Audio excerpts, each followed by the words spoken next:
ನಮಸ್ಕಾರ Karnataka. Welcome back to our YouTube channel. ಎಲ್ಲರೂ ಚೆನ್ನಾಗಿದ್ದೀರಾ ಎಂದು ಭಾವಿಸ್ತೀನಿ. ನಾನು ಕೂಡ ಚೆನ್ನಾಗಿ ಇದ್ದೀನಿ. ಇದು ನಮ್ಮ ಎಂಟರ್ಟೈನ್ಮೆಂಟ್ ಸೀರೀಸ್ನ ಮೊದಲನೇ ಕಂಟೆಂಟ್ ವಿಡಿಯೋ ಆಗಿದೆ. ಸೊ ಎಲ್ಲರೂ ನಿಮ್ಮ ಸಪೋರ್ಟ್ ನಮಗೆ ನೀಡಿ.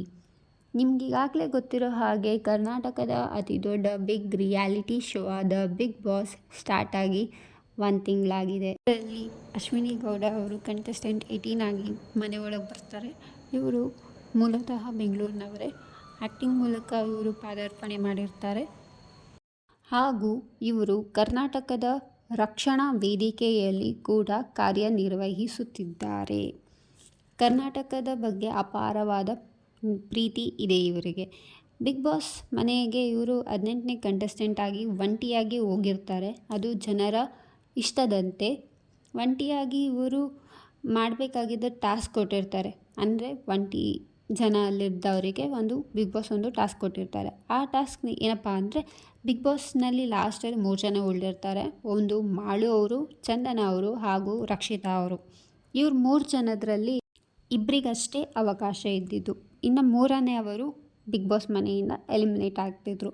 ಅದರಲ್ಲಿ ಅಶ್ವಿನಿ ಗೌಡ ಅವರು ಹೇಳಿದ ಒಂದು ಮಾತು ಇಷ್ಟ ಆಯಿತು. ಏನಪ್ಪ ಅಂದರೆ, ಎಲ್ಲ ವಯಸ್ಸಿನವರು ಇದ್ದಾರೆ, ಹಾಗೆ ಆ ಚಿಕ್ಕ ಹುಡುಗಿನೂ ಇರಲಿ, ತುಂಬ ಹೊಂದಾಣಿಕೆಯಿಂದ ಇರ್ಬೋದು ಅಂತ ಹೇಳಿದರು. ಆ ಮಾತು ತುಂಬ ಇಷ್ಟ ಆಗಿತ್ತು.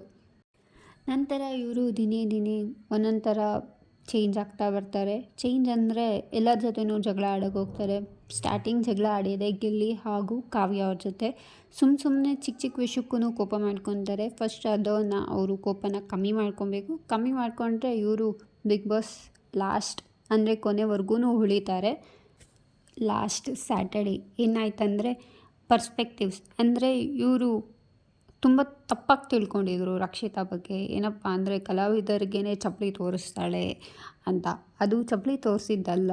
ಆ್ಯಕ್ಚುಲಿ ಅವರು ಅಲ್ಲೇನಪ್ಪ ಆಯ್ತಂದರೆ, ಅಶ್ವಿನಿ ಗೌಡ ಅವರು ನೀನು ಓಟ್ ಕೇಳ್ಕೊಂಬರ್ತೀಯಲ್ಲ, ಆವಾಗ ನಾನು ನಿನ್ನ ಜೊತೆ ಮಾತಾಡ್ತೀನಿ ಅಂತ ಅಂದರು. ಅದಕ್ಕೆ ರಕ್ಷಿತಾ ಅವರು, ನಿಮ್ಮ ಓಟ್ನ ನಾನು ಕಾಲಿಗೆ ಹಾಕ್ತೀನಿ, ನಿಮ್ಮ ಓಟ್ ನನಗೆ ಬೇಡ ಅಂತ ಹೇಳಿರ್ತಾರೆ. ಇದನ್ನು ಸುದೀಪ್ ಅವರು ರಕ್ಷಿತಾಗೆ ಬೈದು ಅಲ್ಲಿ ಕ್ಲಿಯರ್ ಮಾಡಿರ್ತಾರೆ. ಆದರೆ ಅಶ್ವಿನಿ ಗೌಡ ಅವರಿಗೆ ಇನ್ನೂ ಅದೇ ತಲೆಯಲ್ಲಿ ಅದೇ ಕೊರಿತಾ ಇದೆ. ನನಗೆ ಇವಳು ಮಸಿ ಬಳಿದ್ಲು, ಹಿಂಗೆ ಮಾಡಿದ್ಲು, ಹಂಗೆ ಮಾಡಿದ್ರು ಅಂತ. ಯಾಕೆ ಆ ಚಿಕ್ಕ ಹುಡುಗಿ ಜೊತೆ ಫೈಟ್ ಮಾಡಬೇಕು? ಇವ್ರು 40 ಇಯರ್ಸ್ ಎಲ್ಲಿ, ಆ 23 ಇಯರ್ಸ್ ಹುಡುಗಿ ಎಲ್ಲಿದ್ದಾಳೆ ಅನ್ನೋದು ಇವ್ರು ಕೂಡ ಥಿಂಕ್ ಮಾಡಬೇಕಲ್ವಾ? ಆದರೆ ಅಶ್ವಿನಿ ಅವರು ಮನೆ ಪತ್ರವನ್ನು ಜಾನ್ವಿ ಅವ್ರಿಗೆ ಕೊಡ್ತಾರೆ.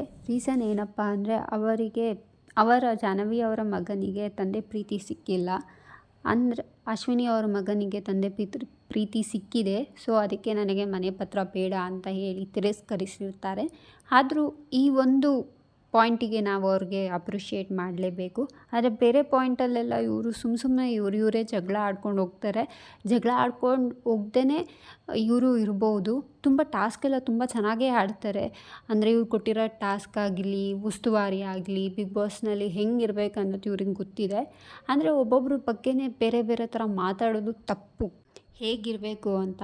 ಆದರೆ ಸ್ವಲ್ಪನೇ ಇವರು ಆ ಬುದ್ಧಿ ಬಿಟ್ಟರೆ, ಕೆಟ್ಟ ಬುದ್ಧಿ ಬಿಟ್ಟರೆ ಬಿಗ್ ಬಾಸಲ್ಲಿ ಆರಾಮಾಗಿರ್ಬೋದು. ಜಗಳ ಆಡೋದನ್ನ ಬಿಡಬೇಕು.